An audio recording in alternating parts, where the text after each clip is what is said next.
तो सबसे पहले हम बात करेंगे कि स्कोलियोसिस क्या होता है। नॉर्मली जब हम स्पाइन को देखते हैं तो जब हम सामने से या पीछे से देखते हैं तो स्पाइन आपकी स्ट्रेट लाइन में होता है। लेकिन अगर हम स्पाइन को साइड से देखते हैं तो उसमें कर्वेचर्स होते हैं जो कि नॉर्मल प्रेजेंट होते हैं। अगर सामने से या पीछे से देखने पे स्पाइन में 10 डिग्री से ज़्यादा का बेंड या कर्व आने लग जाए तो इस कंडीशन को स्कोलियोसिस बोलते हैं। तो 10 डिग्री से अगर कर्व आपका कम है तो वो स्कोलियोसिस की डेफिनेशन में नहीं आता है।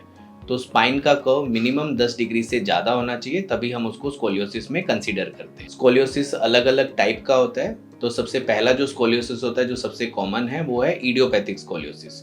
इडियोपैथिक स्कोलियोसिस 10 से 18 साल के बच्चों में ज़्यादा होता है और ये स्कोलियोसिस इडियोपैथिक इसलिए होता है क्योंकि इसका कोई भी अंडरलाइंग रीज़न नहीं होता। बिना किसी रीज़न के, बिना किसी कारण के बच्चों में स्पाइन जो है वो बेंड होने लग जाता है। इसको हम इडियोपैथिक स्कोलियोसिस कह देते हैं और ये गर्ल्स में ज़्यादा कॉमन होता है। सेकंड जो स्कोलियोसिस होता है वो होता है कंजेनाइटल। कंजेनाइटल मतलब कि बाय बर्थ बच्चों की बोन में स्पाइन की जो हड्डी होती है उसमें कुछ डिफॉर्मिटी या कुछ डिजाइन में कुछ डिफरेंस होता है, जिसकी वजह से स्पाइन जो सीधा होना था वो सीधे की बजाय उस डिजाइन के हिसाब से कर्व होने लग जाता है। ये स्कोलियोसिस का जो टाइप है इसमें बहुत जल्दी पता चल जाता है क्योंकि ये एक कंजेनाइटल डिफॉर्मिटी की वजह से हो रहा है। तीसरा जो स्कोलियोसिस का टाइप है वो है न्यूरोमस्कुलर। न्यूरोमस्कुलर मतलब कि आपकी बोन्स ठीक है बट मसल्स में और नर्व्स में कुछ इशू है जिसकी वजह से आपका स्पाइन जो है वो बेंड हो जाता है।